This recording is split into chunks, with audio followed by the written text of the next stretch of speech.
Welcome to podcast 43. Yes, yes, yes, yes, maybe, but yes.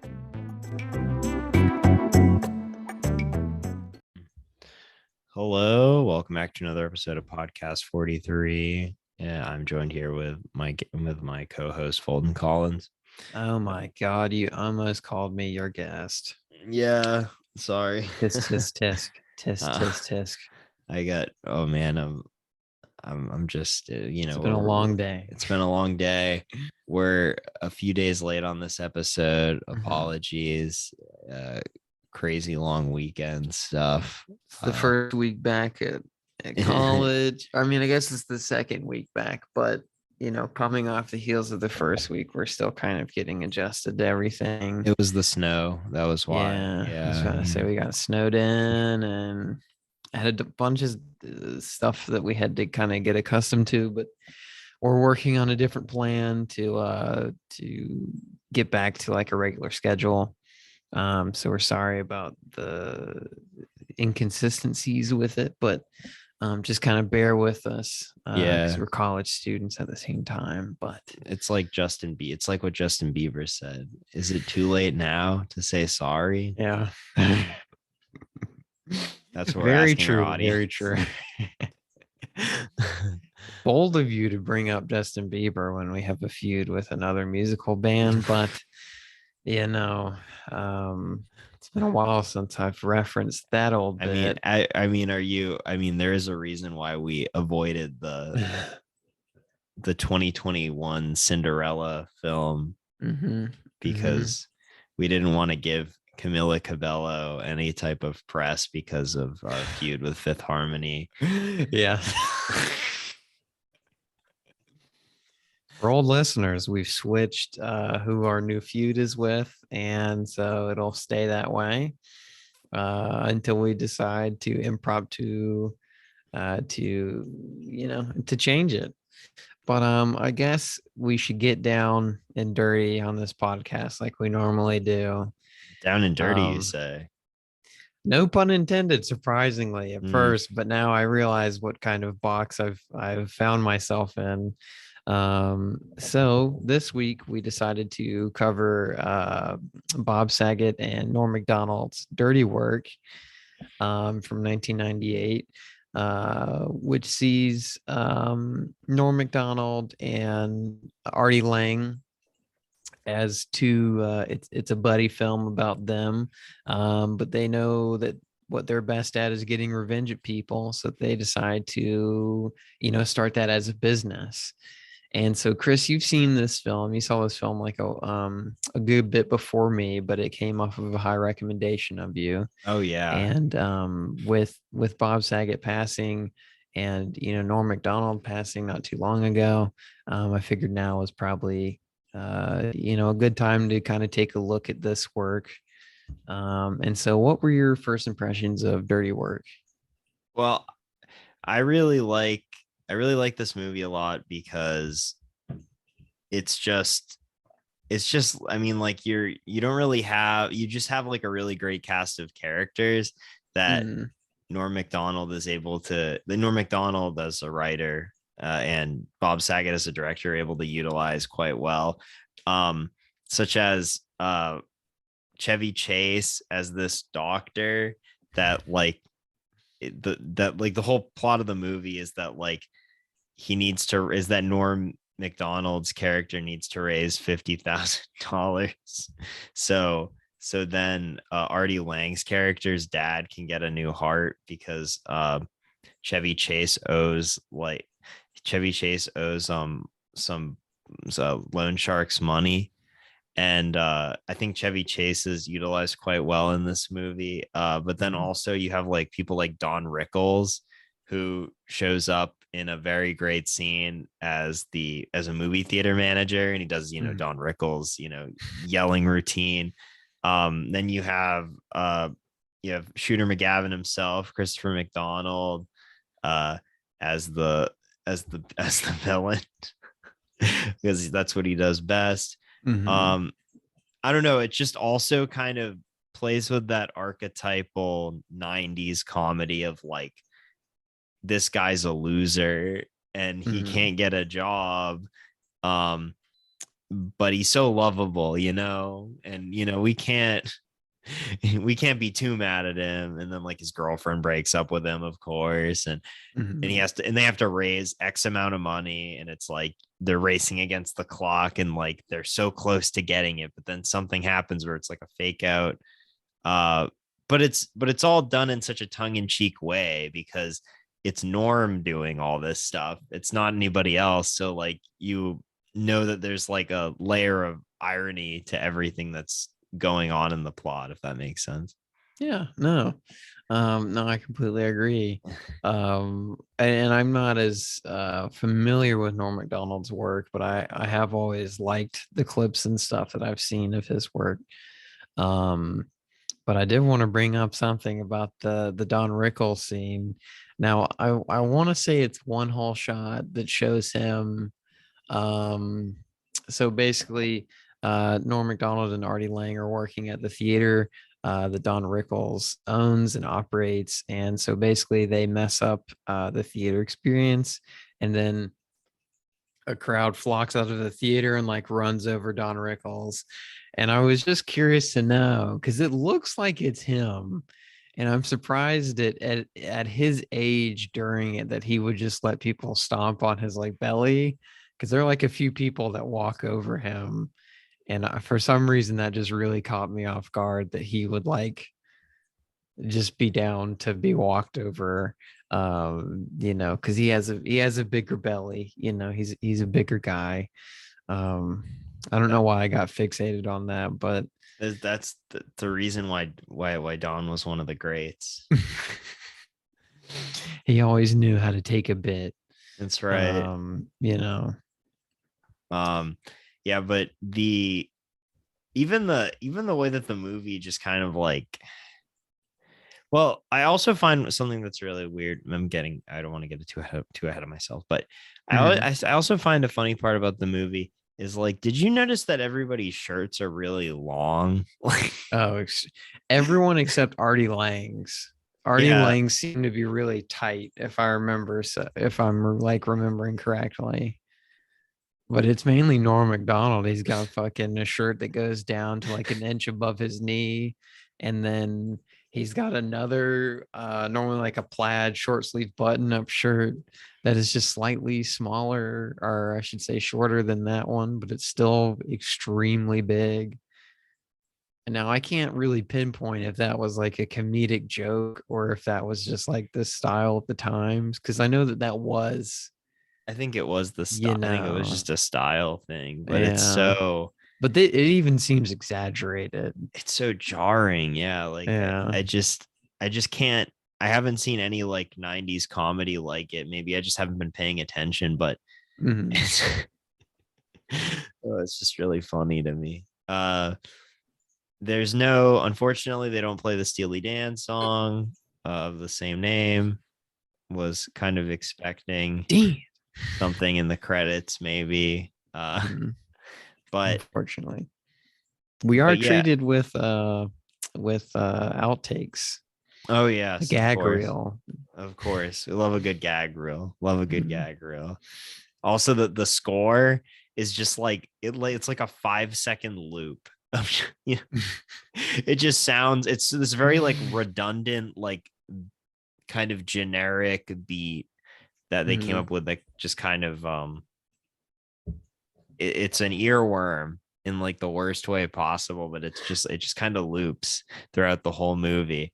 And I remember the first time that I watched this, uh I popped the DVD in. I was at that friend of the show's, Cody's house actually, and we were getting ready to watch it, and we just were doing some other stuff, but it was like, it has one of those DVD menus where it just plays music while you're waiting to hit play, and it was just the score on loop, and it just like made me go insane, like, because it was just hearing that in the background.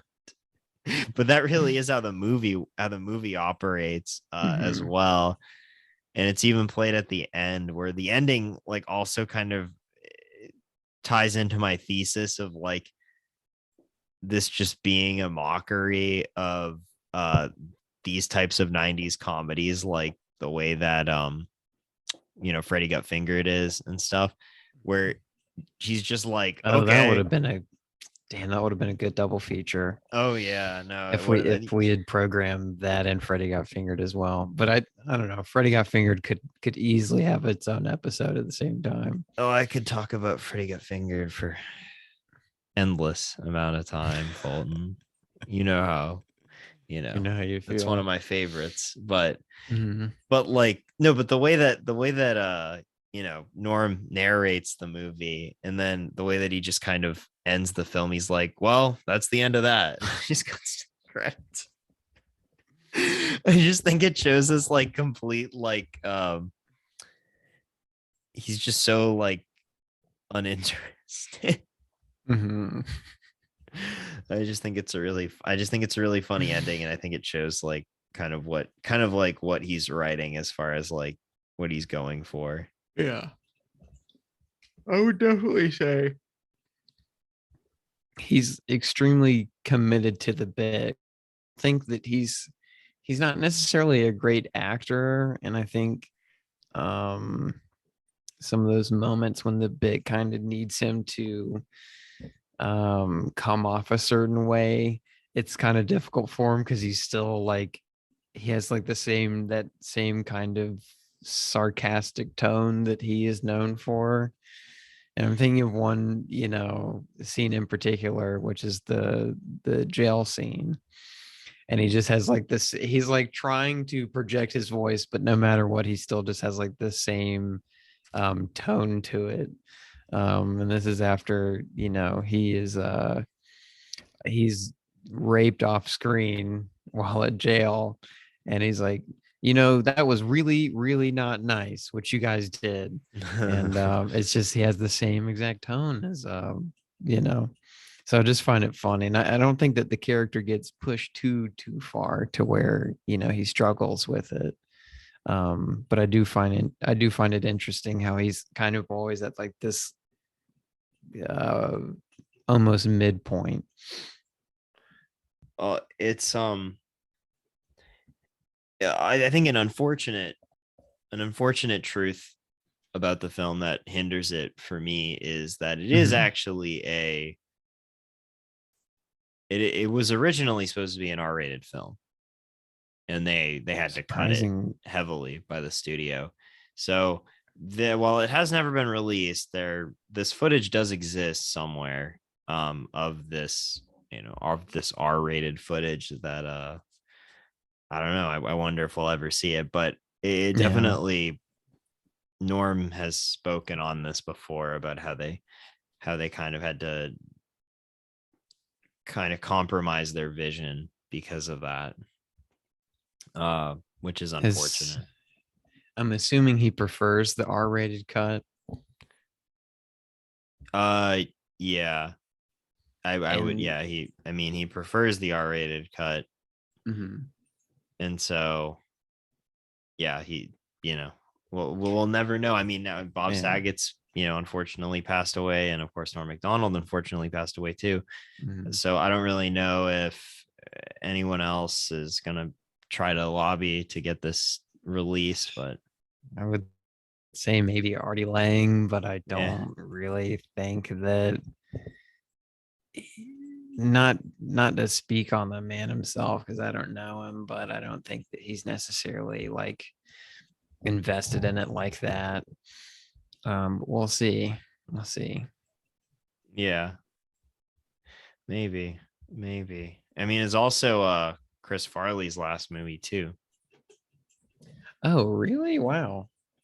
Yep. Hmm. I thought he was a highlight of it as well. Oh yeah, he's Forgot to very mention good. that. Yeah. I think the weirdest thing about this story about this film though is that it's based on it's an adaptation of a Roald Dahl story. Really? Yeah. Which one? It's called Vengeance is Mine Inc. And so it's Well, it's basically interesting that you say that because maybe Netflix will pull up the rated R cut of Dirty Work. like they did with Other Side of the Wind. They managed to assemble thanks to people like Peter Bogdanovich. But Wait, am I thinking of the right? Did he write Willy Wonka in the? Yeah. Yeah, Roald Dahl. Okay. Yeah. The Yeah, because BFG. they just signed a big deal, and acquired the rights to like all of his properties or all of his like IPs and books and stuff, so they can like adapt them. So that's why they're working on like three different Willy Wonka movies or you know, that would be interesting. Although I don't know how the rights work specifically with Dirty Work since it is streaming on HBO Max. Yeah, I don't know. I But guess I mean, I really don't have much else to say on Dirty Work. yeah. But I think I'm still happy that we talked about it because I think that it's it's definitely gained a cult following over the years, despite it not having the most positive reception or financial or performing well at the box office at the Mm, time. But I think that more people should see this movie because I think it's just a really enjoyable film, and it's one of my favorite comedies from the 90s for mm. sure. Um Unfortunately, we never will be able to see another Norm Macdonald helmed film, as most of his as pretty much all of his roles were relegated to like kind of side characters and stuff. And mm. so but yeah. Well, I would just I really don't have too much to say on it either. And I feel bad in that part, but I would recommend it. I mean, it's a really short film. I'm interested to know how the R-rated version kind of stacks up in terms of length. But I think it's like a 98-minute movie, if that. Yeah. And yeah, no, I would definitely, if you have HBO Max and you just want something kind of easy to put on, this is definitely, in that ballpark. So I would suggest it. Well, switching gears, before Mhm. we kind of talk about new stuff that we watched, which is just going to be a you thing this week, Fulton, Mhm. or our top three, I figured we would talk about the fact that today Tyler Perry announced some Oh pretty yeah. exciting news about the fact that Medea is coming back. And I guess we'll get ahead of it, but I can see us doing a reunion, or not reunion, but a sequel to our other Medea slash Tyler Perry episode. Oh yeah. And having Cody Workman back, and we'll probably cover that new Medea movie as well with maybe another one that Cody might like to talk about. But this one definitely came out of left field. I No, feel like we've I been getting a ton of really weird news bits, like Heat 2. That was very no, out well, of the no, blue. don't you're getting ahead of me. I was gonna talk about Mhm. that I'm when sorry. I I'm talked sorry. about no, it's all right. So Yeah, confusing, dude. today was a pretty crazy day for people that I don't know. I mean, like, not saying that Medea doesn't have a big following or Michael Mann doesn't have a big following, but it's a very interesting niche convergence of things that we know a lot of our friends really like. What I'm talking about? Yeah, it On the is. It's same very day. interesting. But yeah, We'll have to Tyler do. Perry made the announcement on Twitter today. And it's going to be on Netflix, the new Medea film, A Medea Homecoming. Really?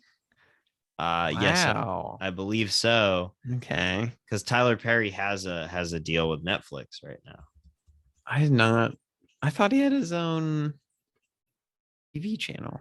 Oh my god, dude, it's coming out in February next What? month. Yeah, dude. If So only Heat 2 could come out as quick as that, but we'll wait. I guess we'll have to wait. I guess we'll have to wait till August. but Medea Homecoming, we'll definitely be covering this one. Uh, definitely be watching it probably together Mhm. with a group of people. So um, excited. I just, I'm just sad because I wasn't really on the Medea train when a Medea family funeral came out, which was allegedly, or which Perry said was going to be the final Medea film. So I'm happy I that wonder what made him go back on his word. I know. I don't really think that he was, in a bad place financially. Yeah. He's got that production studio that I still get a tour in Yeah. Atlanta. It's Uh, doing great yeah, from my understanding. It's really doing well. So gotta. maybe he just, wanted to return to the character. Did you see that? Did you see that meme on Twitter where it was like the Medea costume talking to Tyler Perry, like the Green Goblin costume talks to Willem Dafoe and That's Spider-Man? awesome. I haven't seen that, but that's really great. So Yeah, so that was all. I just wanted to. I know we retired news, but there are some important things that need to be covered, and yeah, that I that agree. is one of them for sure. I agree. Well, I guess I had jumped the gun, jumped the shark on Heat 2, but I have to say this is the most confusing sequel to a project I mean, But I guess when you look at Godfather 2, it does capture what happened before and what happens after the first one. but remember, Fulton, this is a novel.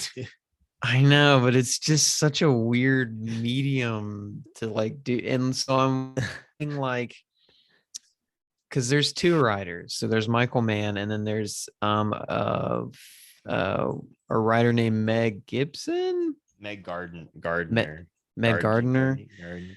So I'm wondering, I'm assuming the book will be split up into part one and part two, which is the before and the after of Heat. And so I'm assuming that the before would probably be Michael Mann's script, like part of Michael Mann's script or something, and then the after would be done by Meg Gardner. I could totally be wrong. Yeah, I I don't mean, know. I'm not Does Michael Mann entirely. write? Does he What? write books? No, this is his first novel. Okay, so then that's where I'm kind of coming from. I'm like, I, You think you you know, think I it's don't more of a know. ghostwriting thing, or No, I don't, because I don't want to. I don't think it's like a ghostwriting thing, but I want to say like there's probably this idea that's already been put on paper, right? And like, I guess this does kind of sound like what I'm trying to describe, but I was like, like when people make a new Star Wars, they have to credit George Lucas in the story. I yeah. figured it was but I don't want to be like that because I do really like Michael Mann and I don't want to demean any of his work and I could completely be wrong. But this just doesn't really strike me as like a thing that he would be interested in. But then again, we have directors like Quentin Tarantino and there's other directors that have just kind of easily transitioned into the world of like book writing. So this could be, the next thing for Michael Mann. Well, but It's just a shame. the craziest thing, Fulton, is that I literally rewatched Heat last night, hmm It was and lucky timing for I know you. just such a just so crazy to get this news. The day after. I was just hmm riding the high about how much I love Michael Mann's Heat and how cool of a movie it is. hmm And then I guess I can continue to ride that high because I will be reading Heat 2. I want to know. I and love the that there's a continuation. and the best thing is that it's Michael Mann is starting his own book publishing label, Michael Oh, Mann okay. Books. Couldn't it have been called Heat Books No, or Michael Mann Books. I mean, listen. Okay, I take back my previous comment. I guess he is getting like really into like book publishing and writing books. My thing is like, it's such a shame though, because it would be great to see the characters that survived the events of Heat come back together. So it's You just Al know, Pacino and yeah. not John Voight. Uh Listen, and I'm not always down for another Pacino performance. we're not even gonna get Danny Trejo can't come back. Uh That's my thing. I'm like, what are they? What we'll see. We'll see. I mean it's I'll gonna I'll probably try to read it too. well they Yeah. said they're gonna cover the lives 6 years before the bank heist of a lot of the characters, including Thank Danny God. Trejo's character, John Voight's character, Ashley Judd's character, um, Tom Noonan's character. So yeah, they got a lot of ground to cover, but Yeah. I'm really looking forward to see what Michael Mann is able to do as a, as a novel writer. Well, Danny Trejo's killing it, man. He's in that, or he's not in it, but he'll be represented in it. And then he's doing the Book of Boba Fett with Robert Rodriguez. So that's That's all right. fun too. Yeah. Well, he's got to work with his buddy, Mhm. Yeah. So yeah, those are the two little tidbits of news. Maybe it really worked out that we delayed this episode because we wouldn't have been able to put our touchstone on it. yeah, we wouldn't be able to talk about these two massive net news entertainment news events. So yeah, what do you want to tell us about the new Scream though, Fulton? Did you want to take an ad break really quick? Oh yeah, that's right. Yeah. Let's do that. We didn't do one last week. Okay. So back with new releases. I don't know how I did it, because I didn't think I was gonna have enough time. But I was fortunate enough during the first week to get graced with one night where I had a lot of time. And I was able to get all 4 screams in before we got to the new Scream. And so my feelings on the new Scream from 2022 is that it's pretty on par with the rest of the Scream sequels. And just as like a quick kind of overview of my feelings of those, because I think it'll kind of help better understand where I'm like coming from. I do very much enjoy Scream 1. I think it's a very good movie. Scream 2, I think, is a very good movie up until the ending.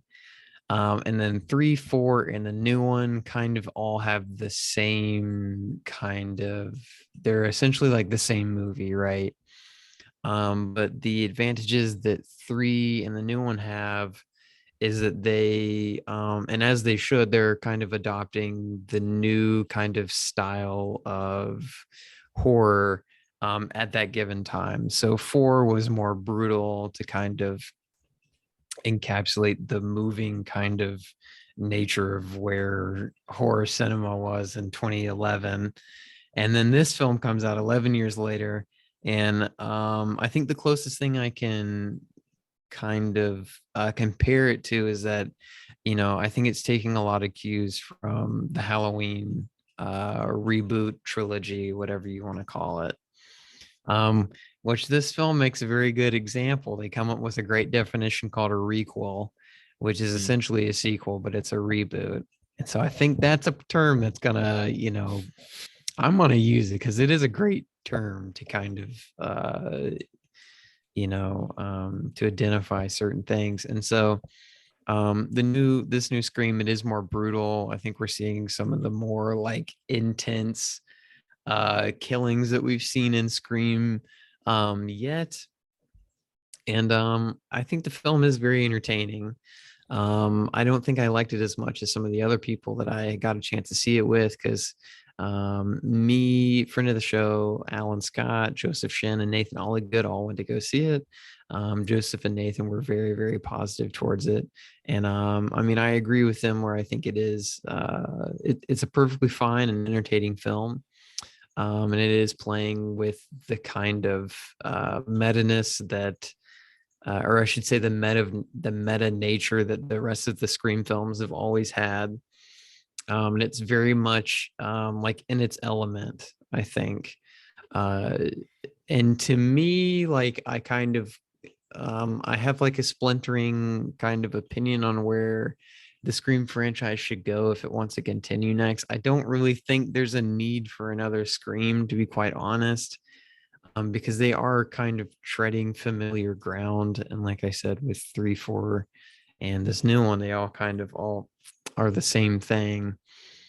And so my last thing I want to say about this, where I think that they should go in the future, if part of me thinks that they should kind of, in essence, drop the meta-ness, the meta nature that they have, but I also know that that's what makes Scream scream.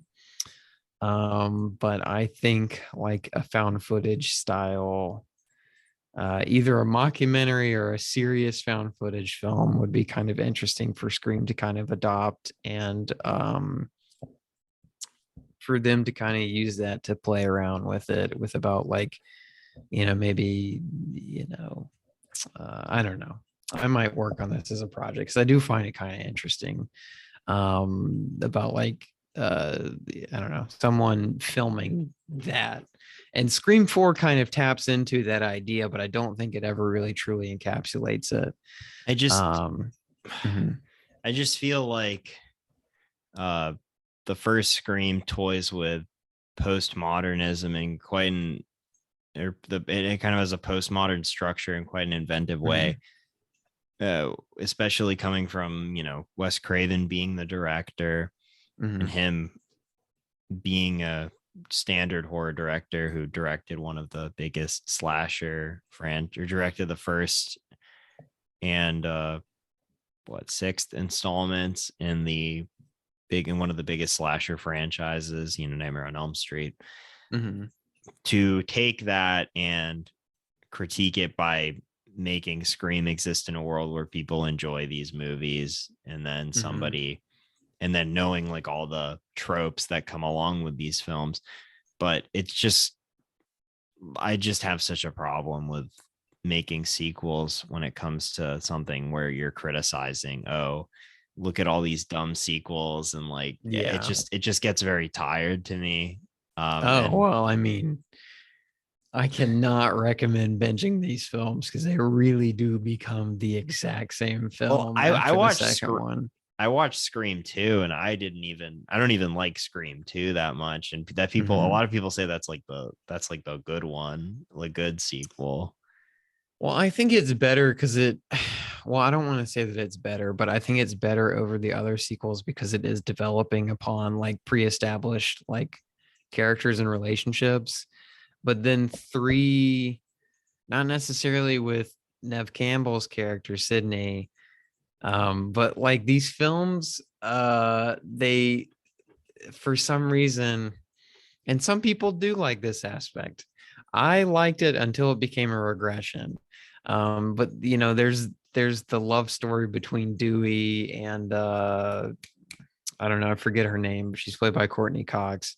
There's a love story between those two characters, and it's progressed upon in 2. It's at a good point, and then they regress in 3, and then 4 they kind of do the same thing, and then in 5 they do the same thing, and it's like it becomes like kind of like 4 progresses it but then regresses it, and it's really weird, and it becomes kind of tiresome to me, that whole storyline, because they clearly don't really know what they like need to do, but they keep finding a way to like keep them in the story and stuff like that. But not to go like too far into it, but I don't know, I also find it interesting how, as being like a franchise that was kind of set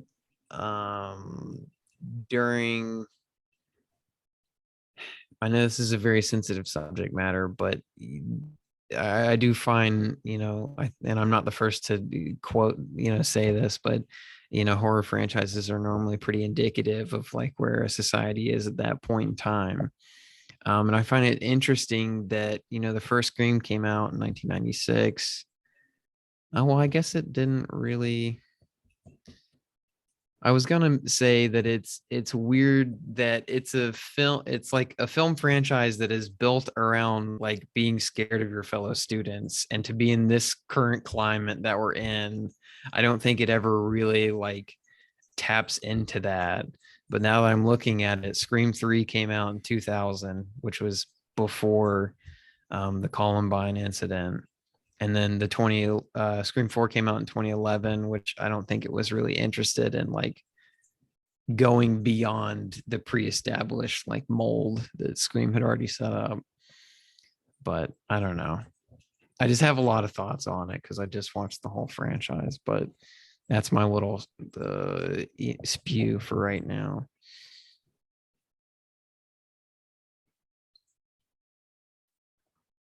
But Chris, did you see any recent releases recently? No, I didn't. Other than the two new episodes of Euphoria, which Did those are you cinematic, shot on film. did you talk about Tragedy of Macbeth last week? I actually didn't talk about it last week because it Mhm. also didn't make any of our. I think Cody maybe briefly talked about it. Yeah. I'm not I don't really have much to say about it. I think that Mhm. it's Macbeth. It's kind of very minimalist in how it deals with the set design and everything. Shot in black and white digitally, unfortunately. But I don't know. I didn't really look too much into like why it was that Joel Cohen wanted to do an adaptation of Macbeth. Mhm. And also the cinematographer is Bruno Del Bonal, not Roger Deakins, but he did, Oh, that is interesting. he did Amelie. He also did Inside Llewyn Davis and Buster Scruggs, as well as a lot of other Hmm. weird other movies like Across the Universe. Oh, podcast 43 favorite. Yeah, exactly. Both me and Fulton, one of me and Fulton's favorite movies. But I just came away from it thinking I wish Joel Cohen would have worked on something a little more inventive. I know that like he has plenty of ideas probably, but I just don't know why we needed another Macbeth, and especially told in this way where it's pretty much just a straight a straight retelling of Macbeth. Yeah. Denzel's good, Francis McDormand's good. I don't have anything to really complain about other than just I was very ambivalent about it overall. I think the more I think about it. Yeah. I mean, I think I agree. I've also like I've never been one for the Shakespearean talking. And I know that that was, it was like that because it was written during that time. But I don't know. I can never get into it. It's always been a barrier for me. And that's why I can't get into that Boz Lerman, Romeo and Juliet, because I just find it to be so like goofy that they're like talking like that, but it's like set in the 90s. And so that's a barrier for me. But I thought all the performances were incredibly strong. I thought the production design and the cinematography were amazing. And I agree with you. I do wish it was shot on film. But yeah, I mean, my thoughts are pretty limited. I really don't have too much I really want to say about it, to be quite honest. But some very, very great visuals and incredibly impressive um, on that front. But without further ado, Chris, what were your kind of top three of the week? Well, my number one is a little film called Michael Mann's Heat. Uh, just because that rewatch, it went from 4 stars to 5 stars. But I always knew it was a 5 star film. I've known it's been a 5 star film for a few months now, but it's Mhm. just about rewatching it. So yeah, that's pretty much where I'm at. It's just a great film. It's you're literally watching two of the greatest American actors of the last 50 years um be in a film together for the first time or be on screen together for the first time. It also has another great cast. It's so fucking cool. It's like LA is like its own character in the film. It's nearly 3 hours long, and I want it to be even longer. Danny Trejo also was one of his first major roles, so we got to thank Michael for giving our boy A screen chance to time. shine, But yeah, like my we number. always knew. But That's right. That's right. Um. So then number 2 is Leningrad Cowboys Go America, which is a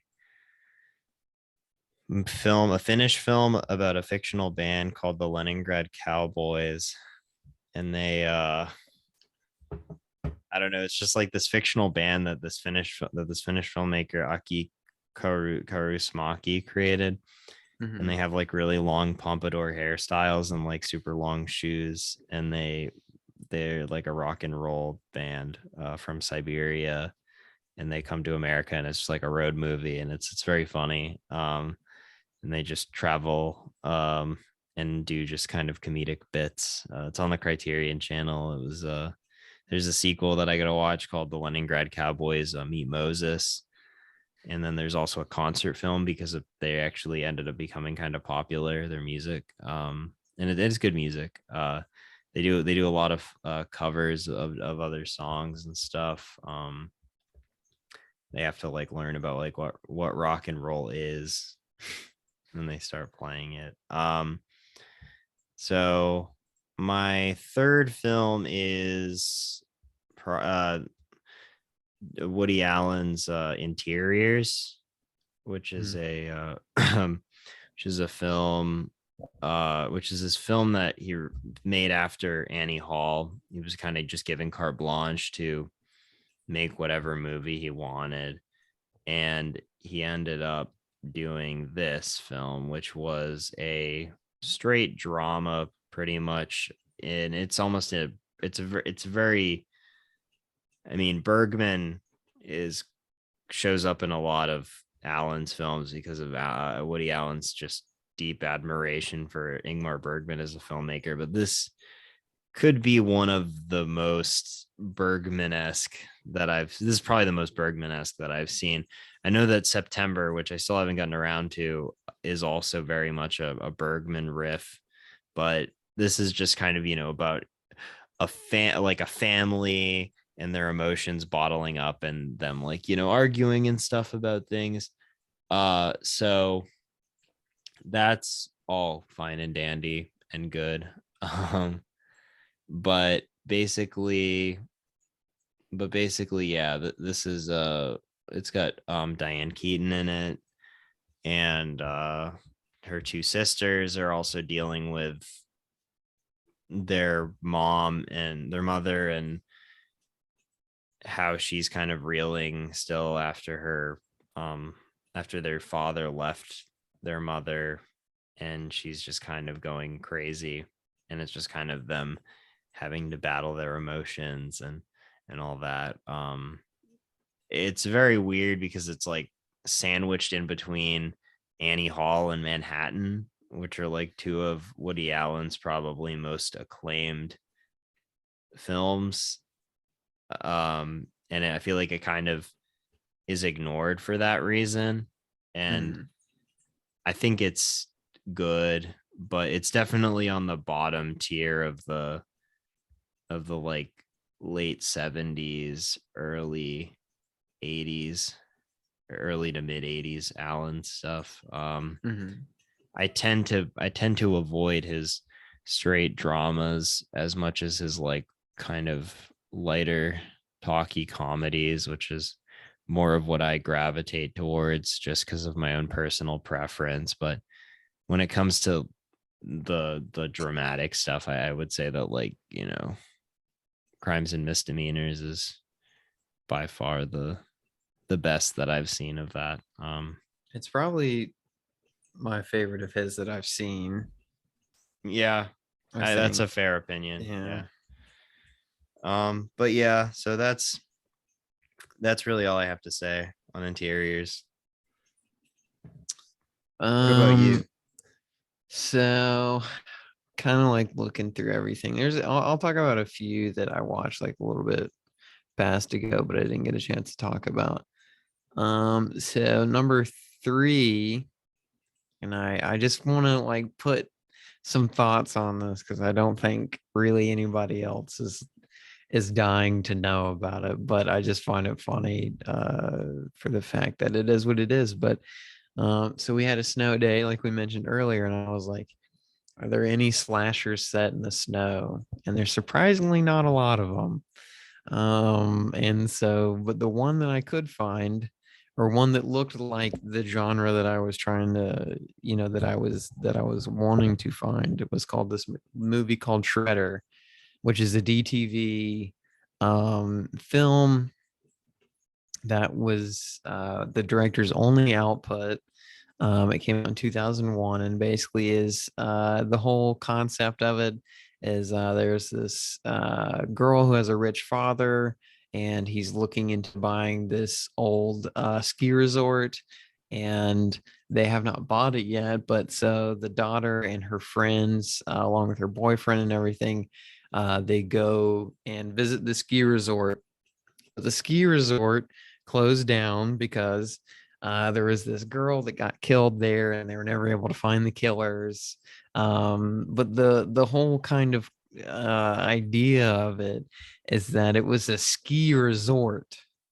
They didn't do snowboarding, and so these killers that killed this little girl were snowboarding. So the whole town hates snowboarders, and this group of people that come to the snow resort or ski resort, they're snowboarders, I should say, and they oftentimes say that they should be called shredders, hence the name Shredder, because they shred. So there you could watch this and probably get some laughs out of it because it is kind of funny, but it's just not a very, I wouldn't say it's a very, very well made film. But I also don't think it's trying to take itself too seriously at the same time, because it is kind of being goofy in a lot of areas.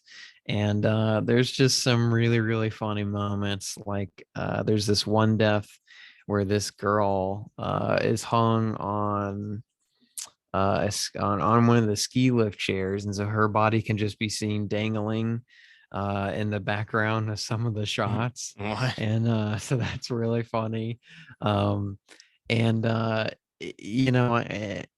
my letterbox review, I said that it felt like a Disney Channel TV film that had porn-esque acting. There are some scenes that borderline feel like you're about to start watching like a porno. So it's a very weird mix of all these random things, and then there's like found footage elements of it, and so it's a really weird movie. But you can't rent it. The only way to get it, if you want to pay for it, you can pay for it through Apple, but you have to buy it for $10. What? Which is what I did, but I split the cost 3 ways because my boyfriend, Jesus Christ, Your boyfriend. my girlfriend and my roommate wanted to watch it with me because it was a snow day and we were making an event out of it and everything. And so so I split it. But and then next I will talk about Mainstream, which is from Gia Coppola. From last year, I've seen some people kind of consider this a 2021 film. I know with COVID, the distribution kind of got all wacky. I think it's an A24 film as well. but I've seen Gia Coppola's previous. I don't know if it's exactly her previous film, but I've seen Palo Alto, which at the time when I saw it, I did really enjoy it. But that was like sophomore, had to be sophomore year of high school, so I have not seen it in quite some time now. But I was excited because I do like Gia Coppola. And you can tell me that Andrew Garfield will be in a film, and I know he's just an actor that I have a lot of trust with in terms of performance, and he full on delivers in this film. And then there's also Maya Hawke as well, and lastly Nat Wolf. Nat, no, yeah, Nat Wolf, I believe the older brother of the Naked Wolf bands, if you remember that. Yes. Yeah, that was my first introduction to the two brothers. But to focus back on this film, it's a film that ultimately I think it's interesting to compare it to Don't Look Now, or sorry, not Don't Look Now, Don't Look Up, because you're kind of talking about people who might be a little bit more removed from a very concrete understanding of, like, I don't want to say concrete understanding, but I think like I've read criticisms of people saying that they are kind of like Gia Coppola and Adam McKay in terms of their work. They're kind of looking in at this internet culture and like the social media culture, and they aren't like really a part of it. But I would say that Gia Coppola definitely gets farther than Adam McKay does and Don't Look Up. And I know that these are two very different films.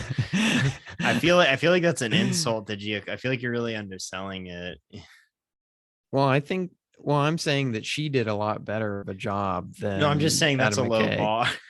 I know, and I'm saying, like, I think that's the only other person that I can compare it to that has like attempted to do a similar thing. And I don't mean an insult at all as well. Like, I thought what Gia Coppola had to offer in terms of insight and commentary on social media was very interesting. And while it does feel a little removed at times, I don't necessarily think that she's wrong.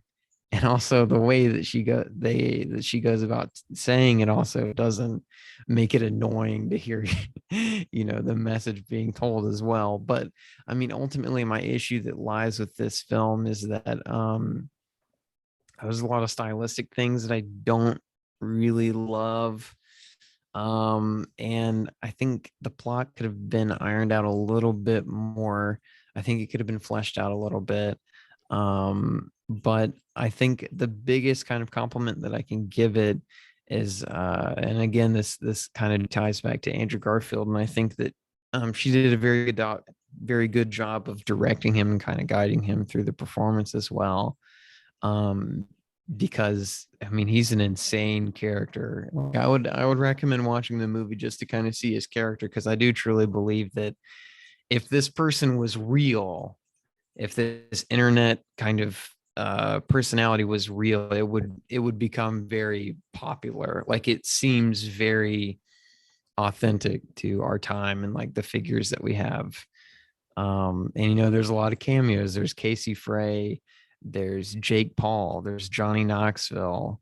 There's plenty of other cameos in this film, and a lot of them, are kind of like internet personalities, which it all kind of makes sense with what you're dealing with. And then lastly, I'll talk about The Exorcist by William Friedkin. And I don't think I have too much to really add to it, but I was just kind of floored by this movie. I think there's a reason it's critically acclaimed, and then there's a reason it's as popular as it is. And I truly do believe in it. And I find it to be really fascinating. And the film looks beautiful too. And I mean, like, even in the mundane kind of shots, I still found the film to be like so gorgeous. Like, the way colors pop in this film, really, it's really something to like. It's so eye popping and engaging and visually interesting. And I do believe there's not like a dull moment in terms of like the cinematography in this film. Um, and I think there are great performances all around the way. The production design's great as well. So yeah, that's really my thoughts on Exorcist. Okay. Well, I'm sorry if that sounded like an insult to Gia Coppola. I really no. didn't mean I it was in just that pulling way. your leg. Like, Yeah, I know. no, I'm worried, but I think people could get where I was going with it. Well, I guess that's really all we have this week, other than our next film, which is going to be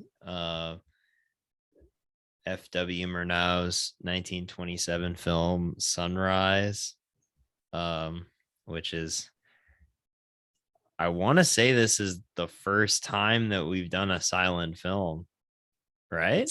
Um, I don't think we have. I don't think we have either.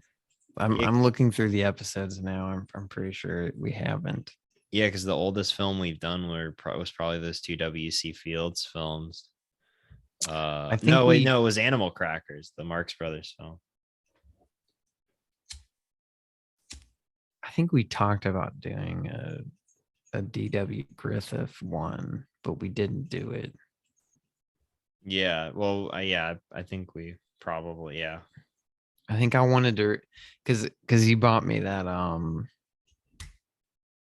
Hollywood Babylon, yeah, the Hollywood Hollywood Kenneth Anger, Babylon. yeah. Yeah, and I wanted to read or I wanted to see Babylon, D.W. Griffith's Babylon. Oh, you mean Or what is it?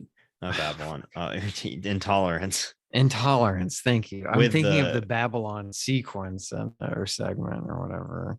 yeah, Yeah, no, I think you're right. I don't think we've ever done. So this will be a first for us. This will be interesting. yeah. Um, F.W. Murnau is one of the best to ever do it. yeah. I mean, you don't really need me to tell you that. I don't think that's really a controversial opinion, but How dare you, dude? Jesus Christ. That's the nuts on this guy. somebody had to say it. Somebody had to say it. But I still haven't, yeah, I've never seen Sunrise before. I haven't seen any of his or either of his Hollywood films when he came to America before he tragically died in a car accident. Quite young, even before the sound era even before the sound era took off. But he this was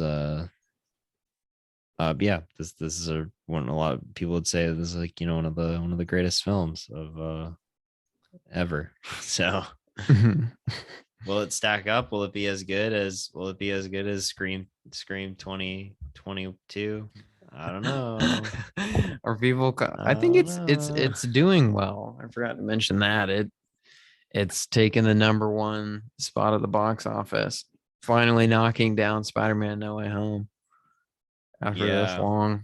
Well, that's good. I mean, I guess. Yeah. I mean, but they've both kind of given me the same vibes though for like what they're going for. Maybe it's not as bad with this. So.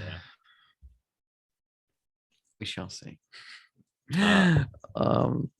But all yeah, righty. Well, stay safe and see you next week. Yep. Stay wavy. Have a good one. Bye.